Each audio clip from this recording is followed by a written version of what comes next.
Hey, coucou! Alors, on se retrouve pour commencer un nouveau vlog. On est le vendredi 16 mai, je crois, et fin de journée. Et puis, ben, j'ai juste de clore le vlog précédent. Je me suis enchaîné un petit 3 romans en comme 5 jours, donc je trouve que c'est pas mal. Puis là, ben, je m'étais dit que j'allais repartir ça en neuf. Je sais bien évidemment pas ce que je vais lire encore. Je viens de terminer une lecture audio, mais j'en ai fait pas mal cette semaine. Donc, j'en ai quand même qui m'attendent, mais là, j'ose plus trop dire que je vais les lire parce que je sais jamais. À chaque fois que je le dis, ça porte malheur puis je les lis pas. Donc, je vais regarder qu'est-ce que je peux trouver comme lecture audio. Puis sinon, ben, j'ai plein de livres que je peux lire, évidemment, en papier ou en numérique. Donc, de toute façon, je vais vous emmener avec moi. C'est une longue fin de semaine ici au Québec. Donc, j'ai une fin de semaine où moi, j'ai la chance d'avoir congé, dans le fond, une journée comme de plus. Ben, pas de plus, moi, c'est mes congés réguliers, mais bref, c'est une longue fin de semaine. L'ambiance est un peu à la fête pour tout le monde, les gens sont un peu relax. Ça fait quelques jours, nous autres ici, qui fait 28-29, donc on est dans la grosse chaleur, mais là, ça va être les grosses pluies puis la fraîcheur qui va revenir, donc potentiellement propice à la lecture. On verra qu'est-ce qui va se passer. Je vais bien entendu vous emmener avec moi. Je sais pas si je vais faire du casse-tête ou quelque chose, ou finalement les fameux Michael Brun-Arnaud que j'ai acquis dans le dernier vlog. Mais comme vous le savez, je ne manque jamais de vous partager le tout. Alors, ben voilà, sans plus tarder, on va lancer ce vlog-ci sans tambour ni trompette. Allez, c'est parti!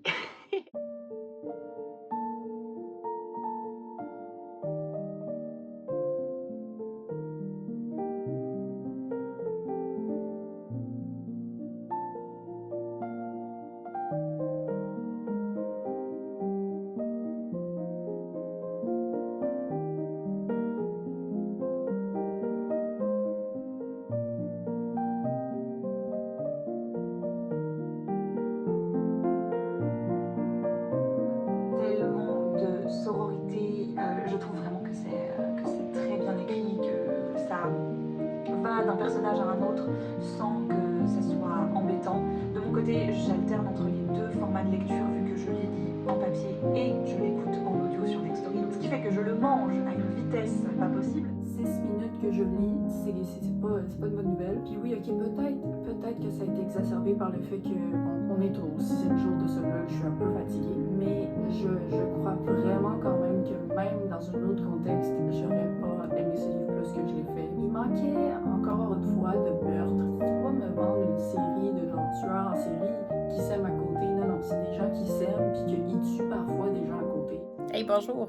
Alors, je vais vous prendre rapidement parce qu'encore une fois, j'ai juste la paresse d'aller chercher mon trépied. Dimanche matin, le 18 mai, euh, début de journée un peu sur les chapeaux de roue, un peu très tôt, bon, sans trop de détails, mais dans la famille de mon copain, il y a eu des urgences de santé pour les parents, puis bon, on s'est levé d'un coup. Là, finalement, on est un peu comme en attente, comme une période de latence. Donc, il n'y a pas rien de plus qu'on peut faire à part être là, disponible en pensée. Donc, voilà. Écoutez, ce que je vais faire, c'est que j'ai juste envie de me coucher puis dormir, mais en même temps, j'ai des petites courses à faire. Fait que là, comme il est encore tôt, parce que fait qu'on s'est levé tôt, et ben, pour moi, c'est tôt, je vais aller peut-être me prendre un petit quelque chose dans un café, ramasser un drapeau des Patriotes, parce que demain, c'est la journée internationale, la journée nationale des Patriotes au Québec. Une journée de commémoration d'un conflit, en fait, d'une révolution, pas d'un conflit, mais d'une révolution qui a eu lieu quand même en 1837-38, si ma mémoire est bonne. Et ben là, c'est ça, j'étais comme en mission pour ça. Fait que je me suis dit que j'allais peut-être faire ça avant que les gros orages intenses reviennent, parce qu'on a eu ça nous autres hier aussi, un peu. Il y a des places où c'était des tornades et tout. Puis ben, après ça, dans le fond, peut-être que je vais plutôt passer mon après-midi à me reposer. Mais dans le fond, j'hésitais encore pour ma lecture audio. Puis là, je me suis dit que, bon, je sais pas si, là, je me lance pour m'engager. Je sais pas si je vais le poursuivre, mais je me suis dit que je pourrais peut-être commencer en livre audio La papeterie de Tsubaki, finalement, d'Ogawa Ito. Comme je vous disais, il fallait bien que je le remette à mon ami qui me l'avait prêté pour que finalement je me dise que je pouvais lire. C'est un très court livre audio, c'est pas un livre qui est très long. Je l'ai aussi en format poche que j'avais trouvé usagé, si vous vous souvenez bien. Je l'avais montré. Donc, je vais peut-être faire ça. C'est pas un très long trajet pour me rendre.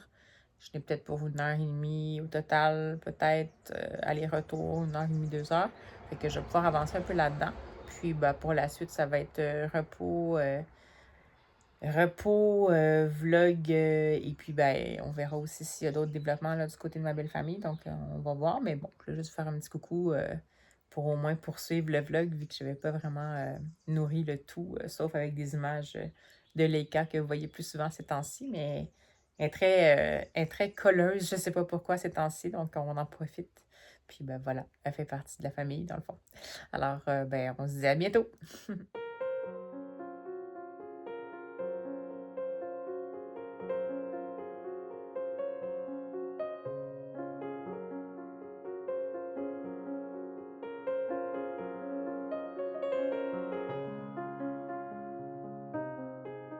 Et salut! Finalement, ça va être un vlog Vie ma vie de dimanche. Alors, finalement, comme vous avez vu, je m'étais dit que j'allais faire les sorties avant de faire une sieste, mais finalement, j'ai été trop fatiguée, donc sieste et chat. Et ensuite, finalement, je suis allée faire les commissions que j'avais à faire. Et j'ai commencé le livre audio de la papeterie de Tsubaki. Puis là, je suis en train de me demander si ce serait pas mieux que je le lise en papier, celui-là, parce qu'en livre audio, on dirait que j'accroche pas. Je pense que ça souligne beaucoup le... Je sais pas si ça fait partie des auteurs ou autrices japonaises qui ont l'approche roman philosophico-bienveillant. Puis, j'haïs pas ça d'habitude, mais là, on dirait que peut-être que je suis juste pas dans le mood pour la lire. Fait que là, c'est juste parce que j'avais accès au livre audio, puis je me disais, je pourrais le faire. J'ai commencé. La narratrice est super bonne. C'est pas parce qu'elle est pas bonne, mais on dirait que peut-être que ça souligne un peu trop pour moi les traits que j'associe à certaines mouvances littéraires japonaises. Puis peut-être que finalement, ce livre-là, c'est pas nécessairement ça, juste ça. Fait que là, je me demande juste si je le poursuis tout de suite ou je le laisse juste dormir un peu encore. C'est rendu là. Puis là, j'ai essayé d'écouter une partie de le livre audio que j'ai via NetGalley, qui est la version audio de L'Empire des femmes, le tome 1 de Cassandre Lambert, qui est un livre que j'ai beaucoup vu passer chez Le Souffle des mots. Ça donne super envie. C'est une dystopie féministe, je crois. Il me semble que c'est dans ce monde-là, c'est dans un monde où tout est inversé. Donc, c'est un monde où c'est la femme qui est en domination. Puis, ça nous fait réfléchir beaucoup sur la discrimination, même si la discrimination est inversée, justement, dans tous les sens. Autant ceux qui sont discriminés dans notre ordre actuel des choses que ceux qui ne le sont pas, et inversement. Puis est-ce que, dans le fond, c'est pas mieux non plus si ça arrive à... La discrimination en général, c'est pas bien. Mais bref. Fait que là, je l'ai commencé, mais là, ça semblait un peu... Je sais pas. Encore là, la version, de toute façon, il va falloir que je l'écoute en audio parce que je l'ai eu en service de presse, dans le fond. Fait que je vais l'écouter quand même. Mais là, je sais pas si ça rend les choses un peu plus comme, je sais pas, tragico-dramatique. Puis là, je suis pas certaine que c'était tant l'ambiance de cette dystopie-là. Fait que là, à date, je suis pas chanceuse. J'ai essayé 2 trucs, puis ça fonctionne pas tant. Puis ça m'arrive des fois quand je suis un peu distraite par la vie avec un grand V, que j'arrive pas nécessairement à trouver qu'est-ce qui me convient ou pas. Fait que je sais pas trop. Je vais continuer mon exploration. Je me mettrai pas trop de pression. J'ai d'ailleurs découvert pas découvert, mais en faisant un petit retour, il y a une semaine ou deux, je suis allée en congrès professionnel à Montréal et il y a une intervenante qui avait parlé d'une initiative en bibliothérapie qui était française et qui s'appelle... Oh mon Dieu! Évidemment, je m'en souviendrai plus. Il me semble que c'est Love les livres, Love les books, Love for books. Je vais vous mettre l'URL. Je vous en parle parce que je l'ai exploré pour des raisons professionnelles. Puis j'ai trouvé ça intéressant parce que c'est un site qui, évidemment, a un agenda autre, qui est un agenda de bibliothérapie, donc vraiment lire pour soigner. Donc, bon, ça qu'on soit... qu'on adhère ou pas à cette approche-là de la littérature, ça c'est un point, mais c'est surtout que j'ai trouvé super bien fait. C'est un site sur lequel on peut rechercher une lecture par émotion qu'on recherche et par degré de cette émotion-là qu'on recherche, ou par auteur ou par titre, ou de façon aléatoire. Puis ça, je trouvais ça super cool. Puis à chaque fois qu'on va tomber sur un titre, il va y avoir soit un graphique ou des degrés de, je pense qu'il y a 6 ou 8 émotions principales. Ben, des fois, c'est émotion ou mood, je dirais. C'est vraiment pour du mood reading. Qui ne sont pas nécessairement des émotions qui sont officiellement abordées dans le livre, mais c'est des émotions peut-être que le lecteur va nécessairement ressentir à travers le livre. Puis il y a aussi des choses intéressantes comme lecture facile dans le sens de degré de difficulté, lecture plus complexe qui demande plus d'attention, lecture à lire en un après-midi. Ça, c'est des aspects que moi, en bibliothèque, ou en tout cas à l'aide au lecteur, ou même en librairie, si vous travaillez en librairie, ou c'est quelque chose que moi, en tant que lectrice, je vais rechercher des aspects sur le livre, mais c'est surtout des choses qui font en sorte qu'on peut vraiment faire un bon soutien au lecteur parce que souvent, je fais partie de celles qui dit que c'est assez rare qu'on aime un genre de façon unilatérale ou un auteur ou une actrice de façon unilatérale, ça arrive. Souvent, ce qu'on va aimer, c'est une particularité soit de sa plume, de ses stratégies littéraires, donc des fois, en utilisant des aspects comme ça pour décrire un livre, ça nous aide à savoir qu'est-ce que la personne a envie de vivre comme expérience de lecture. Donc, dans ce cas-ci, c'est plus lié justement au ressenti. Mais quand on est en bibliothèque, ça peut être aussi, par exemple, est-ce que c'est un rythme d'action, un rythme rapide, un rythme lent? Est-ce que c'est, je sais pas moi, un personnage féminin fort? Fait que des fois, ces choses-là peuvent se retrouver à la fois dans, par exemple, la romance ou le policier ou une bande dessinée. Donc, ce que je veux dire, c'est que c'est pas parce qu'on aime. Des fois, on a l'impression qu'on aime juste un genre, mais dans le fond, ce qu'on recherche, quand on dit, ah, avez-vous quelque chose qui serait vraiment pareil comme ce livre-là? Dans ce temps-là, c'est parce qu'on a vécu une expérience de lecture qui était particulière, puis on peut pas tout décoder quand on fait du soutien au lecteur, mais ça peut aider. Puis ce site-là, en tout cas, je vais vous le remettre. Là, c'est plate que là, le titre, évidemment, ne me revient pas. Évidemment, je l'ai eu d'en face jusqu'à il y a quelques secondes, mais là. Puis je trouve ça super intéressant. Donc, je vous dis, c'est pas un site de bibliothèque. C'est un site de bibliothérapie. Donc, comme je vous dis, il y a quand même un angle en particulier. Mais j'ai trouvé ça intéressant au-delà des émotions qui sont mises de l'avant, comme je vous disais, des autres caractéristiques qui sont mises là. Puis je trouve que c'est vraiment intéressant. Là, moi, dans le fond, j'ai moins recherché par émotion à ressentir. J'ai beaucoup utilisé la fonction aléatoire. Comme là, mettons, je suis un peu, pas en panne de lecture, là, je ne vais pas dire ça, mais je suis un peu comme en, comment je pourrais dire? Je suis un peu comme en, je me sens comme un enfant qui est trop fatigué, qui n'a pas fait de sa sieste, puis qu'on lui propose toutes sortes de choses intéressantes, puis qui va toujours répondre. Ah! Bon, c'est un peu comme ça. Fait que je sais pas si c'est juste mon mood qui est comme ça. Fait que des fois, ça m'aide de m'accrocher à certaines choses, puis de me dire, ah oui, c'est dans le fond, c'est ce mood-là que j'ai envie de ressentir quand je vais lire mon prochain livre. Fait que je trouve ça super intéressant. Bon, je n'ai pas encore exploré totalement, mais je vais juste vous en parler. Là. Je ne suis pas payée pour vous en parler. C'est juste que je l'ai croisé de façon professionnelle dans mon parcours professionnel. Puis je trouvais que c'est une initiative super intéressante. Je pense que c'est un projet spécifique. Donc, voilà. Mais ouais, je n'avais pas prévu vous parler aussi longtemps avec le bras à côté. Encore une fois, ça va être aussi le vlog du J'ai pas montré pied. Mais c'est ça. Si ça vous tente d'aller jeter un petit coup d'œil, vous m'en direz des nouvelles. Puis sur ça, je vais poursuivre encore ma journée weird. Ça fait quand même du bien par contre la sieste. Là, je me sens un petit peu plus les idées en place. Puis je vais me dépêcher parce que je regarde dehors. Puis je pense on va avoir notre second épisode de tempête, déluge. Donc, je vais essayer de me dépêcher puis rentrer à la maison pour peut-être être plus sous la couverture plutôt que dehors quand il va pleuvoir. À tantôt!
Hey coucou! Alors, on est lundi le lundi 19 mai, je me souviens plus. 19 ou 20 mai, le lundi de cette semaine de mai. Je pense que c'est 19 mai. Donc, journée nationale des patriotes. Et je vous reviens parce que finalement, j'ai commencé une lecture hier malgré le tumulte et je l'ai poursuivi et je ne l'ai pas lâché et je l'ai terminé. Et ce n'était pas un livre audio. En fait, je l'avais pris en livre audio et finalement, je l'ai lu en numérique. Donc, ça aussi, c'est nouveau pour moi.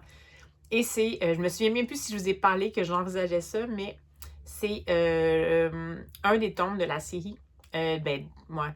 En tout cas, un des tomes des romans policiers de Pierre Giorgio Puglisi.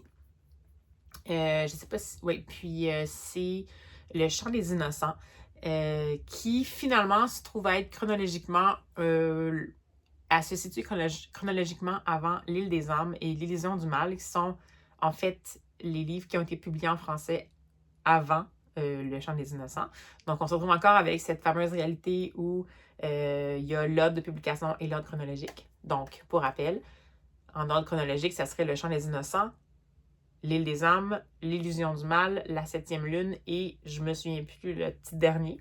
Mais bon, moi j'avais déjà lu L'Île des âmes et L'Illusion du mal. Dans L'Île des âmes, pour rappel, on retrouvait Mara Raïs et Eva Croce.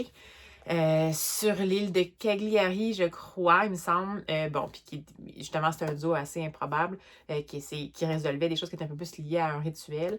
Dans L'Illusion du mal, on était dans quelque chose qui était plus sociétal. Et dans ce roman-là, on retrouvait le duo Raïs-Croce et le personnage principal du Chant des Innocents, que je viens de lire, donc Vito Strega, le commissaire Vito Strega, arrivait aussi et contribuait finalement à résoudre cette situation-là, qui était une enquête sur un tueur en série qui envoyait des avis à l'avance pour que les gens regardent en direct le meurtre. Donc, on était vraiment quelque chose de très sordide. Et bien finalement, Le Chant des Innocents, qui, comme je vous dis, chronologiquement se trouve avant, dans celui-là, on va retrouver justement l'inspecteur Vito Strega, qui, en fait, à ce moment-là, est commissaire actif et qui est vraiment pas dans une bonne passe. Et dans le fond, on va apprendre à comprendre un peu plus qui il est, qu'est-ce qui s'est passé, qu'est-ce qu'il définit. Puis ça nous permet de mieux comprendre la suite. Parce que si j'ai bien compris, dans La Septième Lune, je pense que c'est encore Raïs Croce. Puis dans l'autre, le 5e, il me semble que c'est quand... En tout cas, je ne vais pas tout vous divulgacher les choses, mais en tout cas, quand un certain développement qui se passe à la fin de L'Illusion du mal, qui potentiellement peut changer les choses, se complète. Donc, c'est vraiment une série qui se fait un peu dans le désordre. Bref, Chant des Innocents, je vous lis la 4e de couverture. Lorsque la police arrive, la scène du crime est glaçante. 85 coups de couteau et une gamine de 13 ans. Mais ce n'est pas la victime, c'est la meurtrière. Elle est restée là, le poignard encore levé, un sourire diabolique aux lèvres. Quand d'autres crimes violents sont commis par des jeunes collégiens, l'inspectrice Teresa Brusca demande au commissaire Strega, suspendu suite à un accident, d'enquêter officieusement avec elle. Très vite, Strega a l'intuition que ces adolescents tueurs sont unis par un secret. Mais lui aussi a sa part d'ombre. Brillant policier, il est obsédé par un besoin inassouvi de justice qui le met parfois en rage. Face à ces crimes d'enfants, il est prêt à tout pour apaiser en lui le chant assourdissant des victimes. Et je ne sais pas si j'en ai déjà parlé, mais le commissaire Vito Strega, dans celui-là, on apprend un peu plus sur qu'est-ce qui l'a mené là. J'en parlerai pas nécessairement, mais c'est quand même de notoriété publique que c'est un policier qui, avant d'être policier, a quand même étudié en philosophie et en psychologie. Donc, c'est plus quelqu'un qui est comme de l'ordre du profileur, donc qui travaille vraiment sur le profil des assassins. C'est très remuant, c'est super bien écrit, il est très court comparé aux autres. C'est 320 pages en papier, je pense. Moi, je l'ai lu en numérique, c'est encore plus rapide. Mais ben, vraiment, on est dans une enquête haletante, une enquête trouble, une enquête qui nous met mal à l'aise parce que ce sont des crimes qui sont d'une extrême violence, qui sont faits par des adolescents. On a à la barre l'inspectrice Brusca, qui est bien douée, mais qui est comme seule dans ce cas-là, qu'avant, elle travaillait vraiment beaucoup avec Strega. Elle a dit quelque chose aussi pour Strega, pour elle, mais elle, l'enfant, est déjà en couple. On a toutes sortes d'affaires qui se mélangent, le professionnel, le personnel, les blessures de chacun, les bagages de chacun. Puis ça pourrait avoir l'air un peu chaotique, qu'on a de la misère un peu à tirer notre épingle du jeu, à comprendre vraiment qu'est-ce qui va se... Ben, en fait, à suivre un peu le fil de l'intrigue, mais non, en fait, ça rend les personnages super vrais, super faillibles. Et vous savez qu'est-ce qui se passe quand on a des personnages faillibles, on s'identifie, même si c'est un petit peu troublant. Et après ça, bien évidemment, il y a les fameux crimes, les fameux jeunes, qu'est-ce que ça sous-tend comme modus operandi, parce que ce sont des jeunes qui, a priori, ne se connaissent pas, absolument rien en commun. Pourtant, ils ont quand même quelque chose en commun, en quelque part, dans leur façon de réagir à la situation, c'est-à-dire que non seulement il y a ces crimes-là, mais en plus, ils semblent pas éprouver de remords et ils restent sur place après avoir fait le crime, donc ils ne se sauvent pas, ils sont pas en réaction de panique. C'est vraiment intéressant. On a des différents corps de métier qui sont impliqués. On a aussi le côté sombre de personnes en qui on est supposé avoir confiance. Et puis tout n'est pas résolu dans ce tome-là. Donc, je pense qu'il est possible comme un préquel, mais en fait, c'est plus comme la base. Puis j'ai l'impression que plus ça va aller, plus les choses vont se résoudre, ça va faire un peu plus de sens. Particulièrement dans, je pense, le troisième tome, ben, celui que je vous ai dit, là, l'illusion du mal. Mais là, je suis plus sûre parce que j'ai lu les deux, j'étais super prise. Non, j'ai lu L'île des âmes, j'ai lu l'illusion du mal, puis je m'en souviens bien de l'ambiance, mais il y a des détails dont je me souviens moins. Fait que je sais plus si on a déjà la réponse à ce qui restait en suspens dans le champ des innocents, mais à mon avis, non, on risque de l'avoir au fur et à mesure des tomes qui vont suivre. J'ai l'air un peu d'être mêlée, mais c'est super bon. C'est vraiment bien écrit, c'est fluide, c'est crédible, c'est malheureusement probable, ça met de l'avant aussi le côté aride, pas nécessairement physiquement, mais vraiment psychologiquement du métier d'enquêteur. À quel point, oui, bien sûr, tout ce qui est enquête, être face à des dangers, potentiellement des criminels dangereux ou dangereuses. Mais aussi le côté dangereux du fait qu'on est toujours exposé au même échantillonnage de la société, c'est-à-dire l'échantillonnage de ceux qui vont pas bien, de ceux qui ont, ont, ont choisi un exutoire qui est de créer, de commettre des crimes, de tuer des personnes, de peut-être ceux qui n'ont pas été entendus ou qui n'ont pas voulu se faire entendre autrement, de gens qui ont aussi des réalités qui font en sorte que c'est quelque chose qu'ils font de toute façon puis avec lesquels ils sont très à l'aise, même si c'est vraiment enlever la vie des autres. C'est particulier. Donc, c'est sûr qu'évoluer dans un univers où tout ce à quoi on est confronté au quotidien, en fait, la plupart du temps, c'est des crimes. C'est des gens qui dévient de la voie qui fait en sorte qu'on est censé bien vivre en société. Ben, ça a quand même un coût humain, ça a un poids sur la conscience des gens. Donc, je pense que c'est vraiment ce que j'aime de Pierre Jopoulissi, c'est qu'il nous offre vraiment des romans qui sont d'enquête avec un peu procédural, mais vraiment procédural avec des personnages qui n'aiment pas trop se plier à la procédure. Puis qui surtout font, dans le fond, ces romans-là font ressurgir, comme je vous disais, le côté l'impact différent que ça a sur chaque personne, comme quoi cette profession-là est essentielle en même temps, n'est pas banale, parce que son impact n'est pas banal en fait sur les gens. Puis c'est pas non plus comme une éloge à la police, c'est plus comme un vent de lucidité sur cette profession-là, puis les réalités. Puis comme quoi, même dans la profession, ben finalement, même si on veut que tout soit techniquement dans une case, puis tout soit clairement mal ou clairement bien, ben dans la réalité, on évolue dans la grisaille. Puis ben moi, habituellement, c'est... même si ça me déstabilise, parce que comme humain, on aime ça quand les choses sont résolues, on aime ça quand les gens qui nous rendent inconfortables sont... En fait, la situation fait en sorte qu'ils ils sont plus en mesure d'interférer avec le fait que notre quotidien pour nous rendre de plus en plus inconfortable, peu importe c'est quoi, la conséquence soit nécessairement d'être jugé ou être mis en prison et tout ça. Mais ça reste que malgré que ce soit mon sentiment par rapport à tout ce qui est flou, non résolu, je sais pas moi, narrateur non fiable, genre avec trop de zones d'ombre, ça reste que dans le cas d'un roman policier, je trouve quand même que c'est super intéressant quand c'est bien fait. Quand comme là, on fournit quand même des outils au lecteur. On ne laisse pas complètement dans genre le grand désespoir de la non-résolution de la vraie vie. Ce qui se passe dans la vraie vie, c'est pas des choses qui sont résolues tout le temps. Mais en même temps, on est réaliste par rapport à ça. Donc, ça fait qu'on se sent vraiment interpellé, qu'on n'a pas l'impression que c'est des personnages en deux dimensions. On a vraiment l'impression que c'est plus comme des gens qu'on aurait pu connaître, puis de qui on se fait raconter l'histoire et tout simplement. Fait que, excellente lecture. C'est très troublant, mais excellente lecture, très haletant.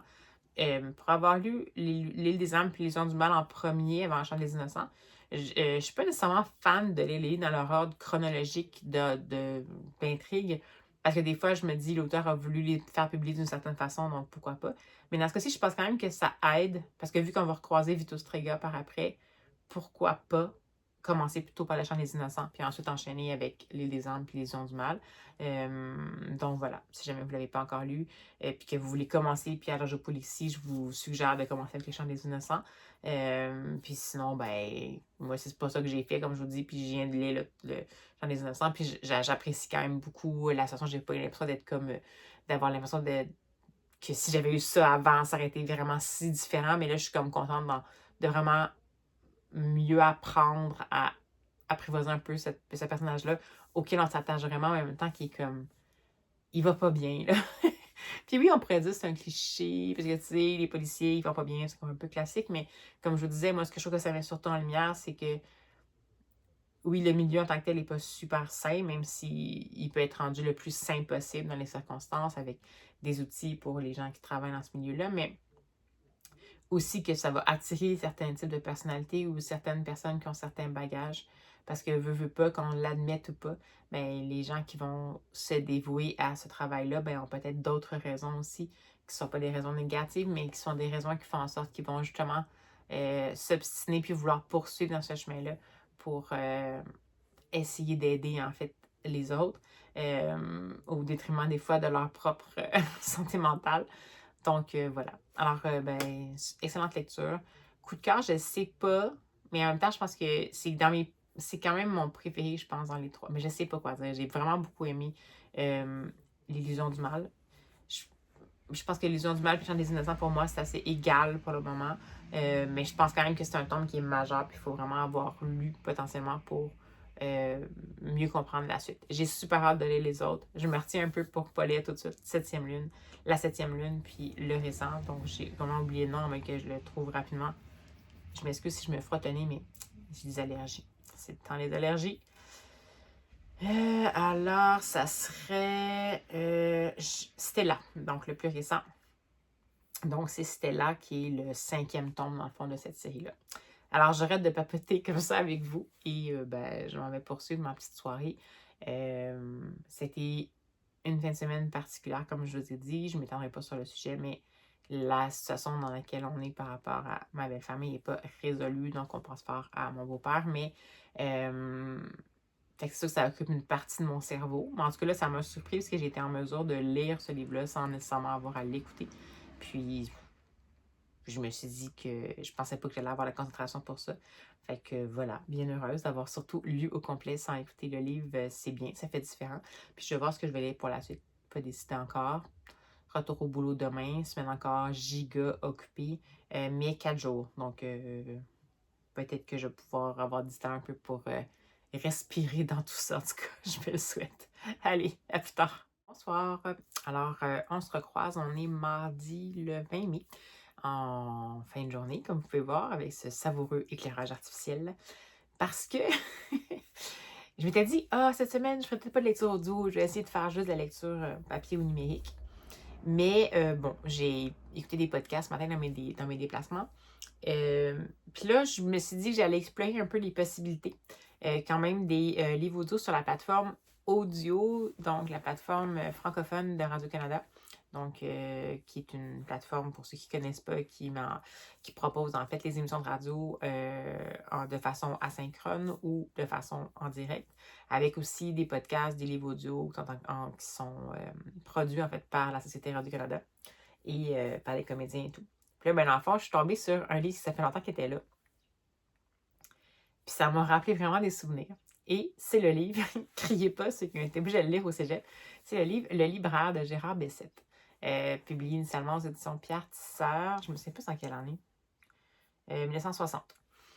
Et c'est un classique de la littérature québécoise qui est vraiment souvent étudié au cégep, au Québec, donc en France. Je ne sais pas c'est quoi exactement l'équivalent du cégep, mais je pense que c'est peut-être la terminale ou quelque chose comme ça. Mais bref, c'est ce qu'une institution qu'on fréquente juste avant d'arriver à l'université, si c'est le cas. Et dans tout ce qui est littérature québécoise du terroir, bon ça c'est pas une littérature du terroir, on a plusieurs titres et tout ça. Puis moi, j'ai jamais eu à lire le libraire de Gérard Bessette, on a lu autre chose. Mais j'ai pas lu le libraire, puis ça m'a toujours fait rire parce que tous mes amis qui ont eu à lire, ils étaient comme « Oh mon Dieu, ce livre-là, c'est une plaie, c'est insupportable, c'est super long, c'est plate et tout. » Et j'ai toujours eu une curiosité, mais j'avais jamais été capable de me dire que j'allais vraiment maçonner ce potentiel ennui en papier. Mais là, il était disponible en livre audio. Donc, version audio produite par Radio-Canada, lu par le comédien Renaud Paradis. Et j'ai commencé pour voir. Puis il y avait quelque chose d'intéressant. Je comprends pourquoi, en fait, au départ, ça peut être ennuyant quand on le lit, parce que c'est vraiment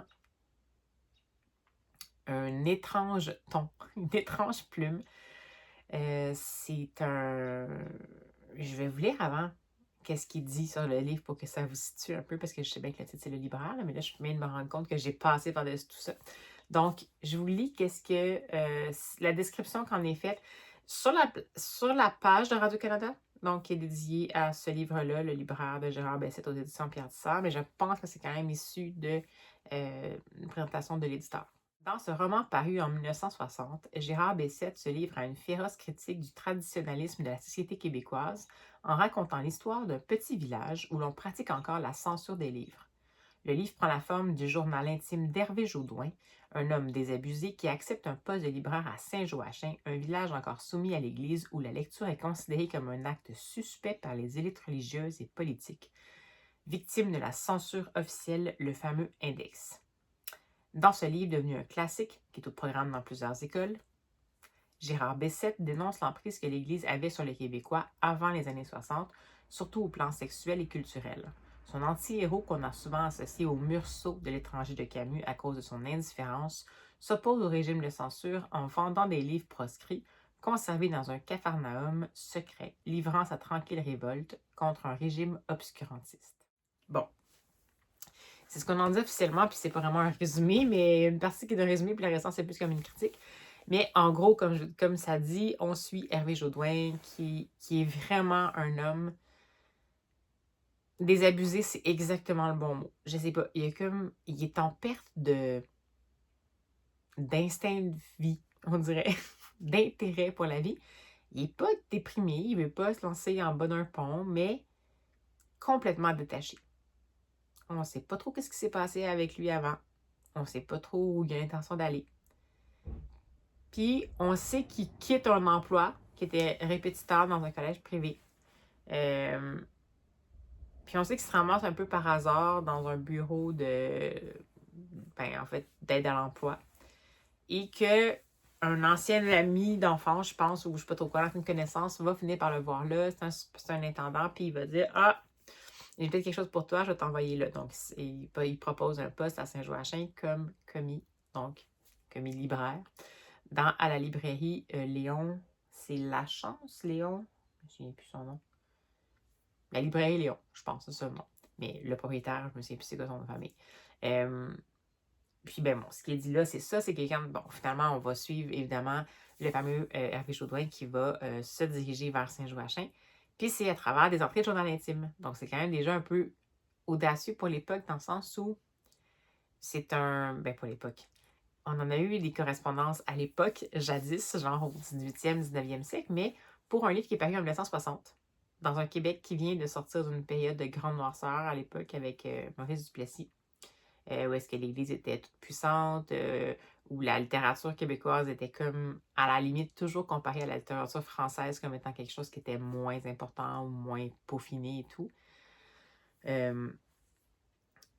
et qu'on propose, en fait, que l'auteur se propose de choisir une forme un peu épistolaire, entre guillemets, ben c'est plus une forme de journal intime, mais ça reste quand même un peu principe comme ça. C'est des entrées qui sont datées. C'était déjà audacieux au départ. Puis, ça nous permet d'entrer vraiment dans la psyché du personnage, qui est vraiment un personnage, puis c'est vraiment un anti-héros. Clairement, il n'y a pas d'autre mot que ça. C'est un personnage qui est pas aimable. Il est pas... C'est pas quelqu'un de pas gentil, il est juste pas aimable. Il est juste... Autant lui, on dirait que la vie le laisse indifférent, autant lui, il nous laisse complètement indifférents. C'est un personnage ennuyant, mais pas juste ennuyant. C'est un personnage ennuyeux, c'est un personnage... Je sais pas, il n'y a pas d'histoire, mais en même temps, on dirait qu'il y en a une puis qu'il veut pas nous la dire. C'est particulier comme feeling. Donc, on va le suivre là-dedans. Fait qu'en plus, ça pourrait être quelque chose quand on regarde ça, un jeune homme qui finit par être embauché dans une librairie, ou est-ce que c'est dans un petit village avec les bien-pensants et tout, puis qu'il y a des livres à l'index, ben c'est intéressant, surtout que la partie de la censure, ça a duré... Les années 60, c'est pas très loin quand même. Hein. Je sais qu'on est en 2025, mais je veux dire, c'est pas très loin au Québec pour qu'il y ait encore de la censure. Donc, faut pas oublier que malheureusement, on peut retourner rapidement à ça, surtout en ce moment. Donc, bref, tout ça pour dire que voici la prémisse qui pourrait, à mon avis, être proposer un récit qui est comme explosif, qui provoque, qui choque, qui a plein de péripéties. Or, ce qui est proposé par l'auteur, c'est un récit vraiment linéaire, monotone. C'est comme s'il a réussi à rendre quelque chose qui était potentiellement explosif complètement monotone, mais en même temps, ça ne nous empêche pas d'avoir la réflexion sur ce qu'il nous propose comme sujet. Donc, ça ne nous empêche pas de identifier le fait qu'en effet, dans ce village-là, on est un peu hors du temps parce que la censure est encore là. Le curé est encore tout puissant. Il y a aussi la notion de... mon Dieu, j'ai l'impression de faire de faire un exposé au cégep sur ça. Mais la notion de Hervé Joubrin comme étranger, c'est quelqu'un qui appartient absolument pas au village et qui a même pas l'intention d'appartenir au village. C'est-à-dire qu'il va s'installer là. Puis lui, son but, c'est juste de se trouver une formule qui marche, dans le sens où il va se trouver des petites habitudes, il va se trouver un rituel, puis il va s'y tenir, puis ça va être comme ça. Puis la preuve, c'est que le seul endroit où il trouve qu'il peut passer du temps, qui n'est pas dans une espèce de petite chambre qui se loue, avec d'ailleurs une propriétaire qui fait full d'avance, puis tout ça, c'est dans une taverne. Puis il pourrait s'installer là, puis boire quelque chose d'autre ou consommer autre chose, mais il passe comme genre 7 heures là, ou je sais pas quoi, à tous les jours. Puis il finit par boire comme 20 verres de bière. Parce qu'il se dit, ouais, il faudrait que je consomme quand même de façon. Puis c'est pas quelqu'un qui boit au départ, mais là, évidemment, il va devenir comme quasiment alcoolique rapidement. Donc c'est bizarre parce que c'est quelqu'un qui va choisir ça parce que le lieu lui convient. Sur les 3 bars ou tavernes du village, c'est celui où est-ce que les gens qui fréquentent, c'est les gens qui risquent de moins de le déranger, d'interagir avec lui. C'est un commis libraire, mais il déteste les gens. Il n'a pas envie de se faire déranger, il n'a pas envie de se faire demander des choses. Il veut juste avoir un travail, puis être là, puis genre dormir sur son tabouret. Okay. Il y a quelque chose presque de Bartleby, le scribe de Melville. I would prefer not to. Il y a quelque chose de l'inertie de Bartleby qui est là. Je sais pas, il est là, puis il est comme l'incarnation de l'inertie. Puis en même temps, c'est quelqu'un qui il arrive là, il est tout sauf intégré, dans le sens qu'il est complètement déplacé. C'est comme un anachronisme sur pattes quand il arrive là-bas. Premièrement, comme je vous disais, le ton qui est employé, c'est-à-dire le niveau de langage qui est employé est vraiment particulier parce que, en plus, avec la performance de Renaud Paradis, c'est excellent. Je pense que peut-être que, comme je vous disais, l'avoir lu en papier, je ne sais pas si j'aurais autant embarqué. Puis la performance de Renaud Paradis, c'est vraiment intéressant parce qu'il fait vraiment la différence entre, en fait, la narration, qui était à un niveau de langage soutenu, un peu comme si presque un niveau de langage de curé de l'époque, donc un niveau, quelqu'un qui était allé à l'école, ben, peut-être un niveau radio-canadien un peu, là, tu sais, donc vraiment avec les points sur les i, les barres sur les t, on parle au subjonctif et tout ça. en même temps, c'est tout à fait en phase avec comment le personnage principal d'Hervé Jodoin se présente. C'est quelqu'un qu'on sait qui a une grande éducation, mais il en a comme rien à faire. Mais en même temps, il a une grande éducation, puis il se cache pas d'avoir une éducation. Il parle comme quelqu'un d'éduqué. Mais les gens qu'il rencontre, c'est pas nécessairement des gens éduqués. Sauf que c'est lui qui fait son journal intime, donc c'est sûr que c'est à travers ses mots à lui qu'on va découvrir le côté très familier du langage des autres. Fait que déjà, tout ça, c'est comme super intéressant. Puis ce qui est vraiment particulier, c'est que, c'est ça que je vous dis, c'est que c'est super intéressant, mais en même temps, je sais pas pourquoi j'arrive à dire ça, parce que c'est complètement laconique comme ton. C'est incroyable. C'est un anti-climax, ce roman-là. Puis en plus, puis là, ben ça, je l'avais lu là, je sais pas si c'est là dans une autre recension que j'ai lue sur Internet, mais ça me structure un peu de nouvelles, parce que dans le fond, c'est très, très court comme roman. Et ça se termine, dans le fond, avec vraiment le côté inattendu d'une nouvelle. Donc, il y a quelque chose qui va se passer. On n'a jamais vu ça venir. L'attitude du personnage ne change pas. Mais en même temps, il fait quelque chose de complètement en dehors de son caractère, de complètement saugrenu. Puis en même temps, de complètement héroïque en quelque part. Mais c'est un anti-héros, fait qu'il s'en fout un peu de l'héroïsme. C'est bizarre, là. C'est vraiment bizarre. Puis là, je trouve ça comme... En même temps, je pense que c'est intéressant de peut-être le lire à l'école, puis de justement, se pencher sur l'analyser et tout ça. Mais je suis pas sûre que le faire lire à trop jeune, ça sert à quelque chose. Parce que je pense qu'il faut vraiment être capable de comme, faire la part des choses, puis avoir un peu vécu pour se dire, OK, oui, dans le fond, il y a vraiment une proposition littéraire qui est hyper intéressante. Elle a l'air simple, elle a l'air empoulée, mais en même temps, c'est ça qui rend intéressant. C'est l'espèce de clash entre le fait qu'elle a une forme empoulée, mais qu'elle nous présente des personnages qui ne sont clairement pas, sauf le personnage principal, puis que notre seul lien avec cette histoire-là, c'est via le personnage principal, qui n'en a rien à carrer de tout ça. C'est tellement weird! En même temps, il y a le sujet de la censure, puis c'est comme super intéressant, mais non, mais oui, dans le sens que c'est pas un sujet qui est intéressant. C'est pas plaisant comme sujet, mais c'est un sujet qui est intéressant à étudier. Puis, ben, c'est quand même incroyable, là, les livres à l'index, là. Ça a duré super longtemps. Puis, ben, je travaille en bibliothèque. Puis, tu sais, le changement des bibliothèques qui a fait en sorte que les bibliothèques sont devenues les troisièmes lieux, puis qu'on est passé d'un lieu qui était fermé à un lieu semi-ouvert où on allait demander les livres au comptoir. Puis, on est aussi passé à un lieu après ça ouvert où on ne demandait plus les livres au comptoir, puis les gens étaient en autonomie. Il n'y avait aucun jugement sur les lectures. Tout ça, c'est évidemment partie du fait qu'on s'est débarrassé un peu de tout ce qui pouvait censurer, mais au Québec, c'est resté vraiment longtemps. Puis ça a fait en sorte que la littérature québécoise foisonne, mais ça a quand même eu un impact sur comment ça s'est développé.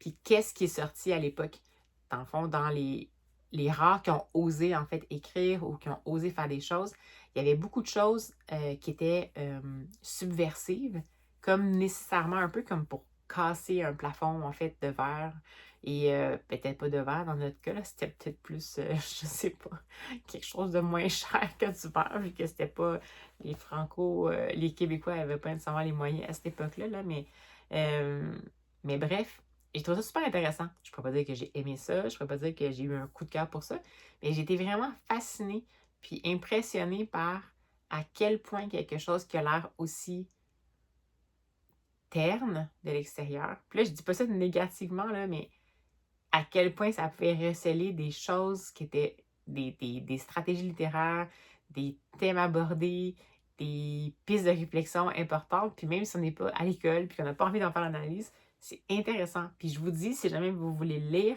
je vous propose à 100% d'écouter la version audio qui est sur la plateforme audio, donc OHDIO de Radio-Can. C'est pas très long. Le comédien fait vraiment un bon boulot. Puis ça permet, je pense, de vraiment faire ressortir tout ce dont je vous ai parlé là, qui peut-être si j'avais eu à me casser les dents sur la forme qui était vraiment singulière, puis vraiment rébarbative, en version papier, donc en lecture, juste dans ma tête avec pas tant d'expression que ça, peut-être que j'aurais débarqué avant. Mais là, j'étais capable d'apprécier cette lecture-là, malgré le fait que c'est un peu maso de se dire qu'on va aimer ça parce que je ne sais pas vraiment qu'est-ce qu'on peut aimer là-dedans, mais en même temps, je ne sais pas qu'est-ce qu'on peut détester. C'est tellement satisfaisant au niveau littéraire que ça vaut la peine de lire. Bref, voilà. Donc, c'est ma lecture d'aujourd'hui et j'ai donc lu et terminé et je suis très contente d'avoir fait cette expérience-là. Ça fait longtemps que je me dis que je veux lire, à chaque fois je me dis, oh, tu sais, ils m'ont dit que c'était plate, puis tout ça. En même temps, bon, tu sais, c'était 11, c'est mes amis, puis à l'époque, on avait 17 ans, là, fait que c'est sûr que, comme je vous dis, ça dépend vraiment quand on lit. En même temps, à 17 ans, je pense quand même qu'on peut lire. Si on a vraiment un prof pour nous accompagner. Mais je pense qu'on gagne à le relire un peu plus tard dans notre vie pour mieux en apprécier toutes les sphères. Alors, mon Dieu, je pensais pas que j'allais vous parler aussi longtemps que ça de ce livre qui, habituellement, est en lecture obligatoire et non pas un livre à l'index. Mais oui, si ça vous dit. Puis si vous l'avez lu, écrivez-moi en commentaire. Si vous l'avez lu dans le cadre des lectures obligatoires à l'école, écrivez-moi en commentaire. Il faut me dire comment vous sentez. Peut-être que vous allez vous dire, t'es vraiment dans le champ, t'es complètement biaisé par rapport à ça. Mais moi, je reconnais quand même vraiment la qualité littéraire, mais je reconnais que l'avoir lu à 17 ans, si j'avais pas eu le choix, je sais pas si j'aurais vraiment eu cette satisfaction, ce plaisir de lectrice-là par rapport à l'objet littéraire, à ce qui était proposé en fait au niveau stylistique. Je suis pas sûre que j'aurais vraiment été prête à ça, peut-être à 17 ans. Alors voilà. Alors sur ces bonnes paroles, mon éclairage de Chenoute et moi, on va vous dire à tout bientôt. On se reparle bientôt. Je pense quand même que le vlog avance pas mal, fait que j'ai l'impression que je vais peut-être faire une autre lecture, puis après ça, je vais vous dire au revoir. On va voir. Mais voilà. Alors bonne soirée. Je le garde pour un vlog que je vais faire au mois de juin. Et puis j'ai Gifted and Talented, le nouveau Olive Lake. Donc là c'est la sublime édition Fairy Loot. Il est pas mal plus épais que je pensais, ou c'est les feuilles. Pas mal. Presque 500 pages. Ah oui. Prends une personne qui t'a fait du tort, quelle qu'elle soit. Ton chef qui t'a licencié, une amante qui t'a conduit, un ami qui t'a trahi, un parent qui t'a déshérité, bref. Mais la personne dans un récit fait en sorte qu'il lui arrive quelque chose de terrible. Tu verras, tu t'amuseras beaucoup à écrire cette scène et ensuite tu te sentiras vraiment mieux. On va tenter. Alors.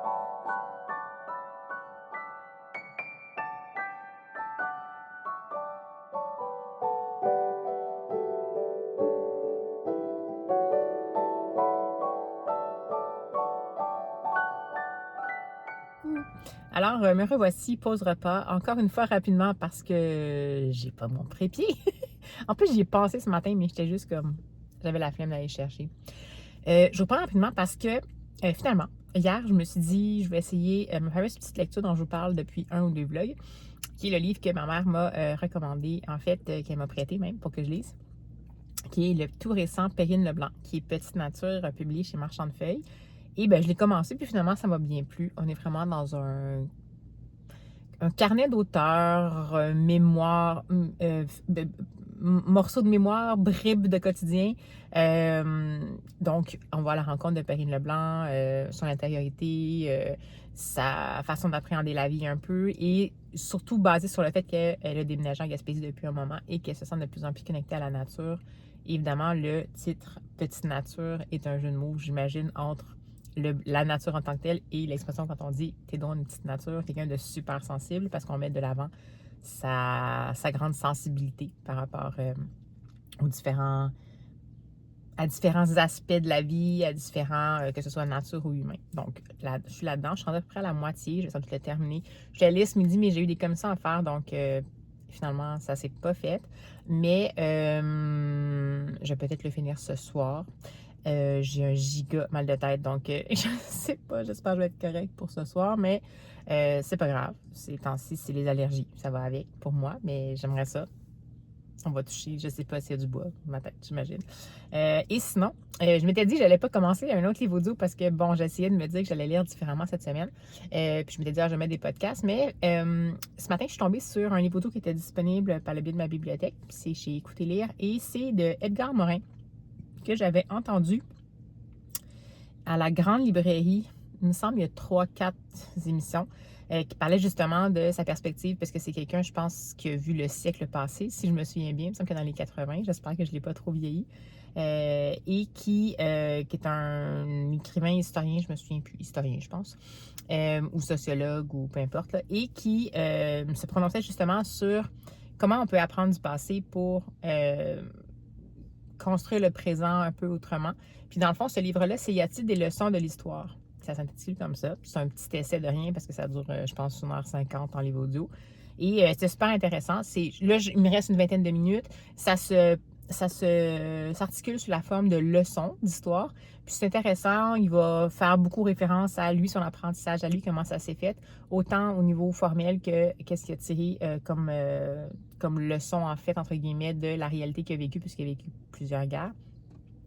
Mais on n'y parle pas juste de la guerre, on y parle de l'humain, on y parle de... C'est super intéressant la façon que c'est fait, c'est très vulgarisé, donc c'est très simplifié, donc peut-être que quelqu'un qui veut vraiment s'attendre à un gros essai fourni et approfondi, c'est pas ça, mais je trouve que pour le grand public, les gens qui ont l'impression qu'ils n'ont pas assez de base et tout ça, c'est intéressant, ça stimule la réflexion, il y a des choses qui nous semblent évidentes, d'autres pas nécessairement. Et bon, ça reste quand même, pour moi qui est au Québec, c'est un contexte qui est très... Les références sont très français, parce qu'évidemment, c'est ce que lui a vécu, donc les guerres du point de vue français, ou en tout cas de l'Europe. Donc, il y a certaines petites choses au niveau des hommes politiques que j'ai entendu de nom, mais que je connais pas tant que ça. Mais dans le fond, au bout du compte, comme il explique quand même souvent les mises en contexte, on comprend quand même bien les leçons. Donc, jusqu'à maintenant, ça me plaît bien. Donc, je vais sans doute terminer mes lectures, puis vous faire un dernier coucou pour ce vlog-ci pour vous parler de à la fois Petite Nature de Perrine Leblanc et cet essai-là d'Edgar Morin. Puis ensuite, bien, on se partira une nouvelle opportunité livresque de la semaine pour un prochain vlog. Donc, ben voilà, sans plus tarder, je me replonge rapido dans ma lecture. Puis ensuite, ben, je retourne au boulot.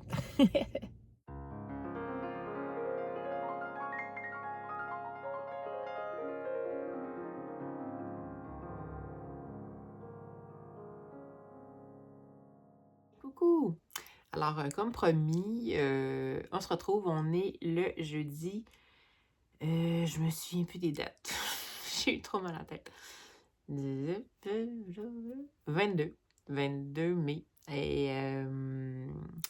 ben voilà, fin de journée post-migraine. Donc, je suis désolée si j'ai un petit peu l'air fuzzy, mais c'est normal. Ça va mieux, mais je suis encore... mon cerveau n'a pas tout à fait récupéré.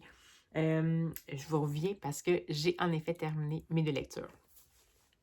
Quelques petits mots encore sur le fameux opuscule d'Edgar Morin. Donc, je l'ai terminé. C'est fort agréable. Mon opinion n'a pas changé. Je trouve que c'est une belle excuse pour réfléchir sur la société, sur l'histoire en général. Je n'avais pas réalisé en fait qu'Edgar Morin, c'est un philosophe, mais c'est plus comme un autodidacte parce qu'il a plus étudié en histoire ce que j'ai lu. Et je n'avais pas réalisé non plus parce que je l'ai entendu à la Grande Librairie. Je pense qu'il est passé en novembre. Moi, je vous mettrai le lien vers la version podcast de cet épisode-là, la Grande Librairie, où il était passé. Mais je n'ai pas réalisé en fait il avait connu tout ce... Pour pouvoir parler comme il faut de tout ce qu'il avait connu par rapport au 20e siècle. Ben, en fait, il est né en 1921 et il n'est pas encore mort, donc il a 103 ans. Quand même! Donc, c'est super intéressant. Tu sais, j'avais entendu chez le truc qui était super allumé.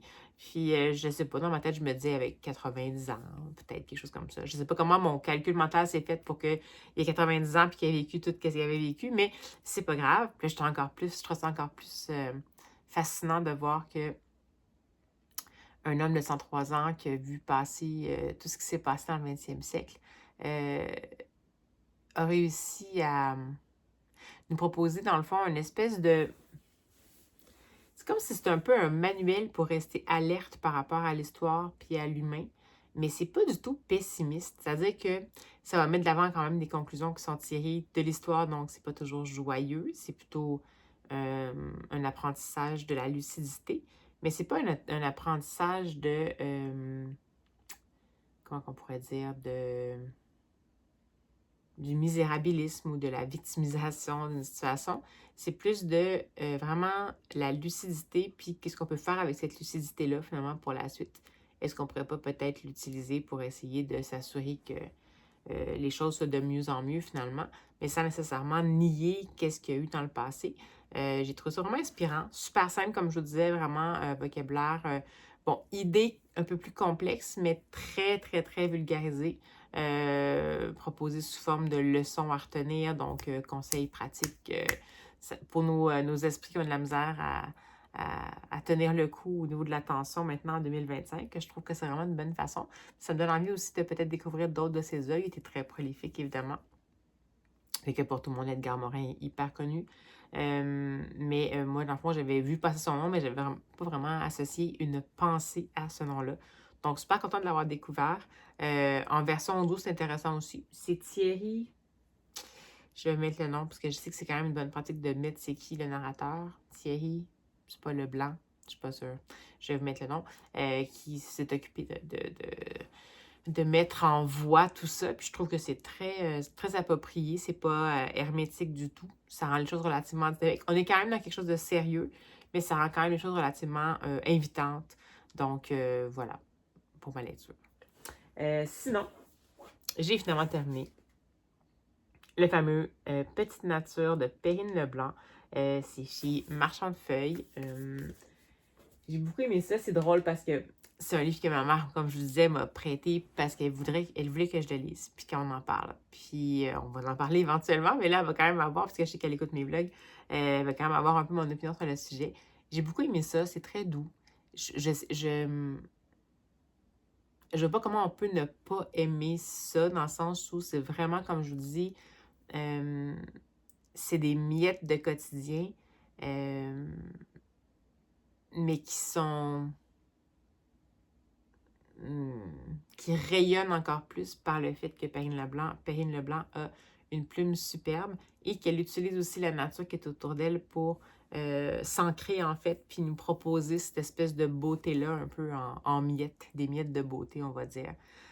Donc, j'ai trouvé ça très bien, super bien écrit, agréable. Je l'ai lu finalement plus rapidement que je pensais, dans le sens où c'est vraiment un genre de livre où je sais surtout ce genre de carnet-là, des carnets d'auteurs aussi comme ça, qui sont des carnets d'auteurs, mémoire et tout. C'est quelque chose qui fait bon lire, qui fait bon grappiller puis lire lentement. Là, ça n'a juste pas donné cette semaine que je l'ai lu lentement, mais je l'ai quand même étiré le plus que j'ai pu. C'est le fun, c'est sous forme de petits bribes de je sais pas, 5 à 10 pages maximum. Je sais pas, j'ai une table des matières à la fin.